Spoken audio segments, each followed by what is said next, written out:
मैं छत्रपुरा गांव में एक रामायण जी के समापन कार्यक्रम में एक वहां लोगों ने भोज रखा था, उस रसोई में मैं जा रहा था और आखेड़ी गांव में मैं गमी में तिया में बैठने गया। और जैसा कि आप जानते हो, मेरे पास ना तो इतना पैसा है, ना मेरे पास इतना संसाधन है और ना पुलिस की तरफ से मुझे सुरक्षा मिली हुई है। मैं रोज अपनी टीम को लेकर नहीं चल सकता क्योंकि टीम को लेकर चलने में बहुत खर्चा होता है, गाड़ियों में डीजल लगता है। 3 चुनाव लड़ लिया, बर्बाद हो गया। इसलिए मैं कोशिश करता हूं कि मैं कम से कम अकेला डोलूं, मेरे साथियों को भी परेशान नहीं करूं, क्योंकि मुझे पता है मेरे सारे ज्यादातर साथी गरीब है, बेचारे बेरोजगार है और जैसे तैसे इधर उधर से जुगाड़ करके और मेरे लिए आते हैं। ऐसे में मैं कोशिश करता हूं कि मैं अकेला ज्यादा से ज्यादा लोगों से मिलूं, ज्यादा से ज्यादा लोगों को अटेंड करूं। आज जा रहा था, अकेला था, मेरे साथ दीन बंधु जी भाई साहब थे, जीतू था, और हम जब जैसे बैठक से निकले, मैं वो प्रजापत समाज का एक घर था जो मैं चुनाव में गया था, उनके 7 बच्चियां थी, एक बच्चा मर गया था, तो आज भी उनके वहां बैठने गया, उनसे रामाश्यामी करने गया। वहां से निकलने के बाद मेरे से किसी ने कहा कि भाई साहब, तोला राम ने अपने छोरों को फोन कर दिया और अपन पे हमला हो सकता है। मैं जिंदगी में कभी भी मौत से कभी नहीं घबराया, मुझे मौत से कभी डर नहीं लगता। और ये बात मुझे अंदेशा है, इस बात का मुझे अंदेशा है कि जिस तरह से मैं लड़ रहा हूं, ये लोग जान गए, नेता जान गए, ये जेल जाने से नहीं डरता, पुलिस की लाठियों से नहीं डरता। और इसलिए मुझे अंदेशा है कि जिस तरह से मैं आम जनता की लड़ाई लड़ रहा हूं, गरीबों की लड़ाई लड़ता हूं, किसानों की लड़ाई लड़ता हूं, ऐसे में मेरी जान को भी खतरा, मुझे कभी भी मेरी जान ली जा सकती है, मुझे मरवाया जा सकता है। लेकिन मैंने कहा, मेरे पे कई बार हमले हो गए, लेकिन नरेश मीणा में जब भी हमले हुए, मेरे चेहरे पे तुमने कभी शिकन नहीं देखे होंगे, डर का भाव मेरे चेहरे पे नहीं आता। मैं आज भी जब हमला हुआ, मैं पूरा कांप रहा था, गुस्सा था, फिर भी मैंने इसलिए कि पुलिस कानून कार्रवाई करेगी, कानून के इस्तेमाल के ऊपर मैंने लाइव किया कि मैं पुलिस का इंतजार कर रहा हूं। वहां जाके मैं कुर्सी पे बैठा रहा उसी गांव में, और जिस तरह से तुरंत थोड़ी देर में लोग आ गए। लेकिन अब उस समय उन्होंने अपनी गाड़ियों में आग लगाई, क्या किया क्या नहीं किया, क्योंकि उनको पता था पुलिस आ रही है, ये यहां से जाने वाला नहीं है, तो कोई दूसरा केस भी इन पे लगे और हो सकता है झूठा केस भी कल पुलिस लगा दे।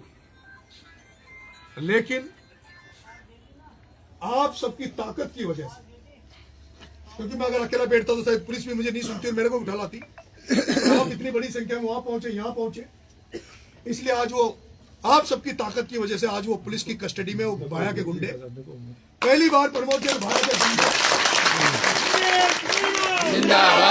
वो प्रमोद भाया के गुंडे जो गोलियां चलाने के बाद थाने में नहीं जाते, वो प्रमोद भाया के गुंडे जो हत्या करने के बाद थाने में नहीं जाते, आज तुम्हारी ताकत की वजह से वो प्रमोद भाया के गुंडे अभी सलाखों के पीछे पड़े हैं।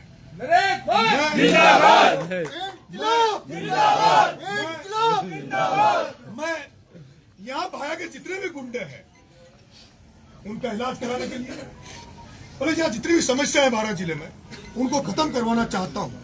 ये जो छोटी छोटी बीमारियां हो रही है, ये जो छोटी छोटी बीमारियां हो रही है, ये अब कैंसर का रूप 12 में ले चुकी है।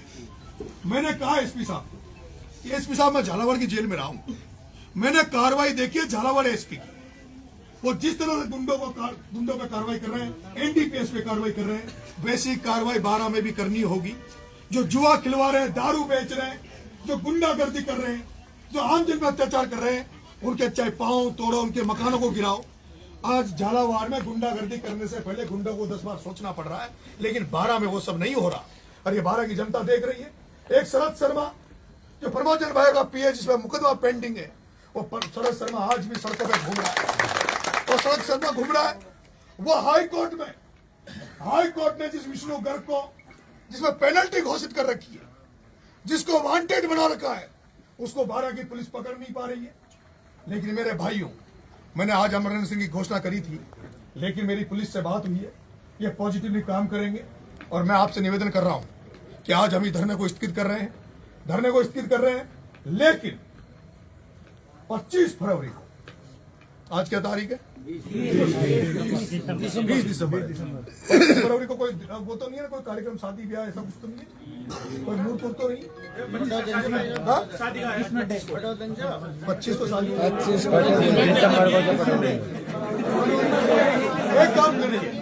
एक काम कीजिए, एक दिन डिसाइड कर लेंगे जनवरी में। फरवरी लेट हो जाएगा, क्योंकि दिसंबर चल रहा है, जनवरी में कर दें। जनवरी में मैं अभी डिसाइड कर लेते हैं, बैठ के सारे लोग टीम बैठ के डिसाइड कर लेंगे कल। और जनवरी में हजारों लोगों को लेकर इस कलेक्ट्री का घेराव करेंगे, जिसमें कानून व्यवस्था को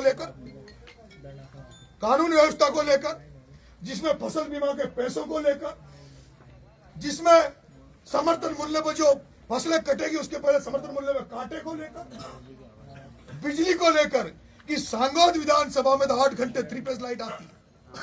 सांगोद विधानसभा में 8 घंटे 3 फेज लाइट आती है, और 12 में 7 घंटे जो सरकार कहती है 7 घंटे की, सरकार कहती है 7 घंटे की, और 12 में लाइट आती 5 से 6 घंटे। 12 में 5 घंटे। अपन ने जो मुद्दे उठाए थे, बिजली, पानी, गांव में पीने का पानी नहीं है, मैं कल परसों अपन डिसाइड कर लेते हैं, और डिसाइड करके और जनवरी में एक डेट तय करके और कलेक्ट्री का घेराव करेंगे। ऐसा आंदोलन करेंगे जैसा डूंगरपुर में, वो अभी हनुमानगढ़ में हुआ, जैसा दिल्ली में किसानों का आंदोलन हुआ। मेरी इच्छा है, पचेड़ वालों सुन लो, हिंगोनिया वाले सुन लो, छतरपुर वाले, जितने आसपास के गाँव वाले, धामली वाला क्या होगा, बापावर, कोटली, खड़कड़ा, जितने भी आसपास के गाँव हैं, जगदीश जी यादव साहब आप सुन लो।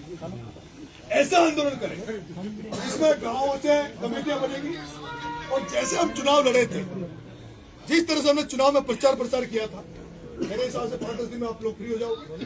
हम गाँव से ट्रैक्टरों में गैस सिलेंडर रख के आएंगे, गाँव से हमारे गधे गाड़ी में डाल के लाएंगे, टोलियों पे टेंट लगा के आएंगे, और वो धरना परमानेंट चलेगा।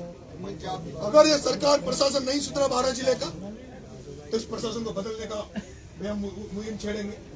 लेकिन एक समस्या को, ये जो छोटी छोटी बीमारियां हो रही है ना, कभी फोड़ो हो जाओ, कभी जुकाम हो जाओ, कभी खांसी हो जाओ, सारी बीमारी इनको एक साथ इलाज कर चलेगा। आप सब लोग आए, उसके लिए मैं धन्यवाद दूंगा। तारीख को घोषणा करता हूँ। जिंदाबाद, जिंदाबाद, जिंदाबाद। जल्दी प्रेस कॉन्फ्रेंस करके